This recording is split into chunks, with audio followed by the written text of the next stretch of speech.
There's one really common nutritional deficiency behind constipation I want to share with you today. This is actually very, very interesting, and it makes a lot of sense once you get all the information. I want to start here with a couple facts.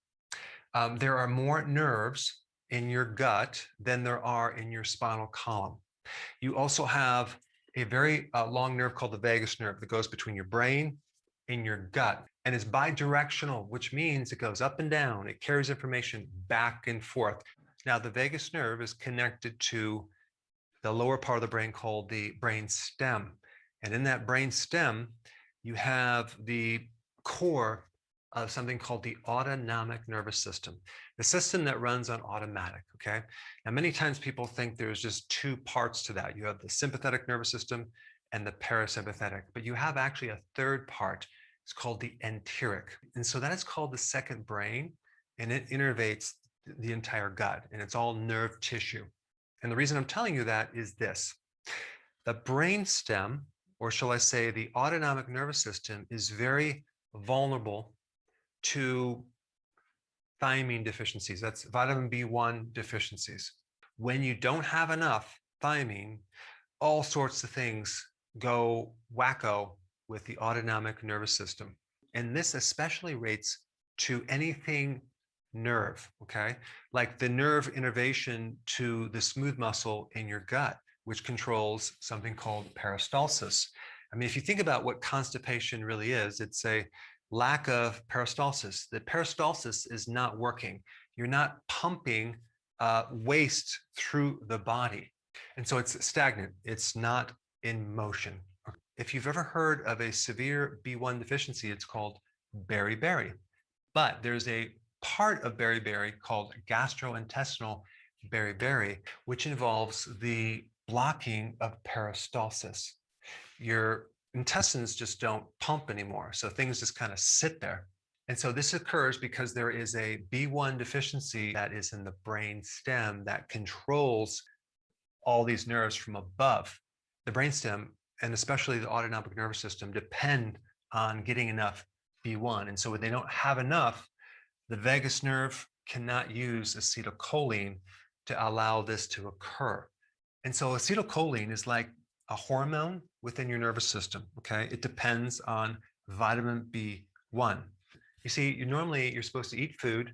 You have all this acid in the stomach, breaking down the protein, creating an environment where it kills pathogens, okay?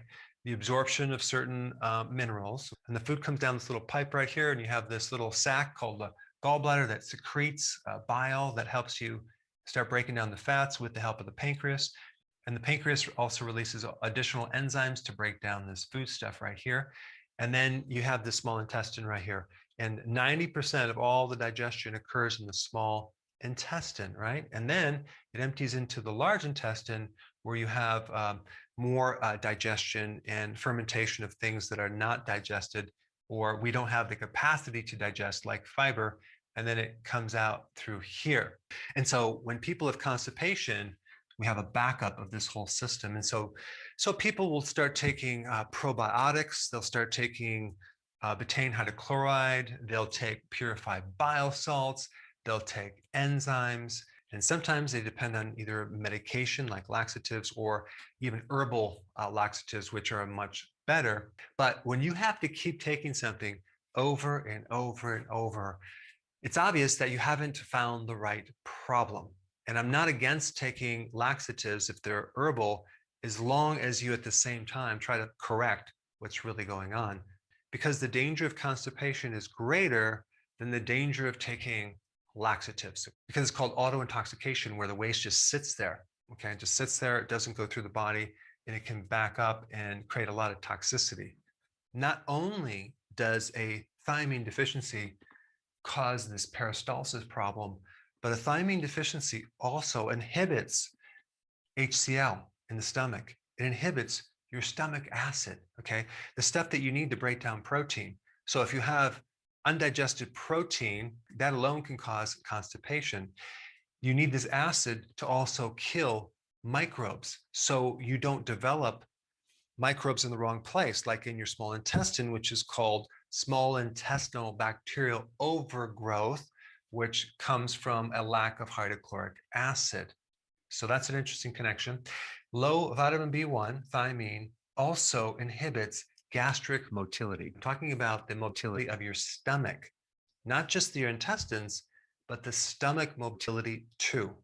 And so a version of that condition is called gastroparesis, where everything is kind of just really sluggish going through the digestive system. And I've done a video on gastroparesis before, which basically is this slowing down of your digestion being caused by diabetes, because diabetes involves high level of carbohydrates and sugar, which is one of the primary causes of a B1 deficiency. Refined carbohydrates or refined sugar, as in the breads, the pasta, the cereal, the crackers, the biscuits, the pancakes, etc. So you eat a lot of carbohydrates, you get diabetes, you create a B1 deficiency, and then you get gastroparesis, not to mention a lot of other problems with the nervous system.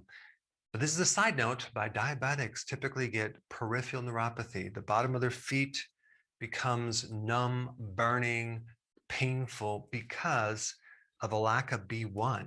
B1 deficiency affects the nervous system at many different levels.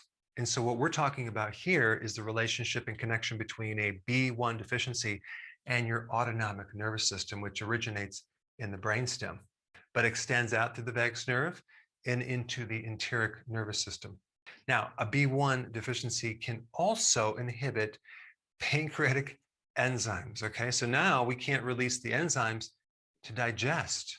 90% of your digestion occurs in the small intestine with a lot of help from that pancreas right here.